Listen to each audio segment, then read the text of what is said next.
ہمارے بڑے فرماتے ہیں کہ دعوت کی محنت کرتے کرتے آدمی دین کے تقاضوں پر نہ جان کی پرواہ کرے، نہ مال کی پرواہ کرے، نہ اولاد کی پرواہ کرے۔ جان دینے کا موقع جان دے دیں گے، پورا مال لگانے کا موقع پورا مال لگا دیں گے، اور جس وقت تقاضا آئے گا اس اعلی اولاد کو چھوڑ کے چلے جائیں گے۔ اس پر آنا ہے۔ ہم پہ بہت سے ایسے ہیں جو سال لگائیں گے، سال لگانے کے بعد کئی سال تک نہیں لگائیں گے۔ تو سال لگانا اس لیے تھوڑا کہ دوسرے سالوں میں گھر بیٹھنا ہے۔ سال لگا کر اپنی سالانہ جو ترتیب ہے 4 مہینے کی چلے کی وہ باقی رہنی چاہیے۔ 4 مہینے لگانے کے معنی ہیں 4 مہینے لگا کر آنے کے بعد اللہ توفیق تو ہر سال 4 مہینے لگائے، یا کم سے کم سالانہ چلہ تو کسی حال میں نہیں چھوٹنا چاہیے۔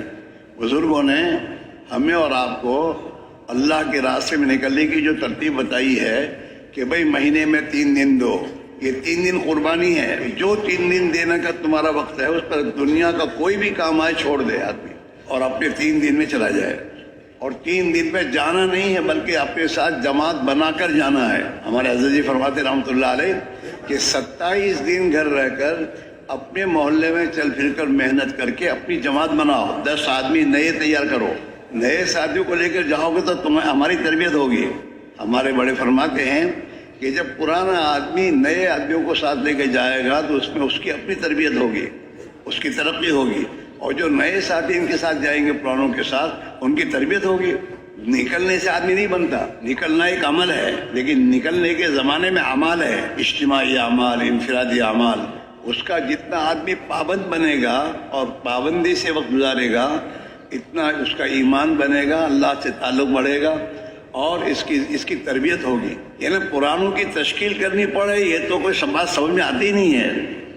آدمی کاروبار کرتا ہے اور کاروبار میں جب نفع دیکھتا ہے تو کاروبار بڑھاتا ہے، اس کو کوئی کہنا نہیں پڑتا کاروبار بڑھا، اور بڑھاتا ہے خود بغیر تشکیل کے۔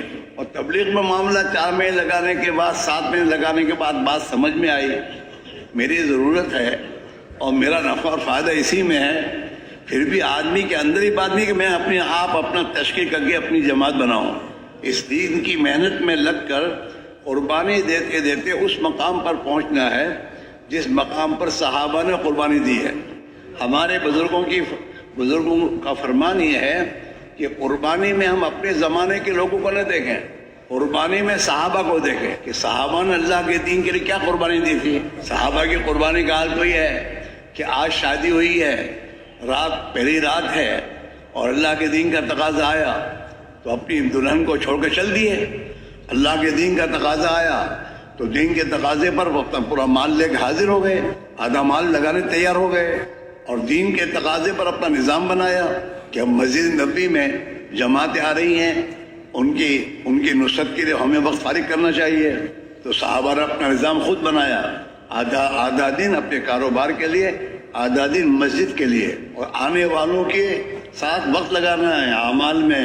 جو نئے لوگ آتے تھے ان کو دین سکھانا، تعلیم کے حلقوں میں بیٹھ کر ان کو نماز سکھانا اور ان کو کھلانا، اپنا کھلا کر ان کو کھلانا پلانا، اور جب جائیں واپس تو پھر انہیں راستے کا توشہ دینا، ہدیہ دینا اور پھر روانہ کرنا۔ یہ سب چیزیں صحابہ کی زندگی میں تھی، وہ چیز ہماری زندگی میں آنی چاہیے۔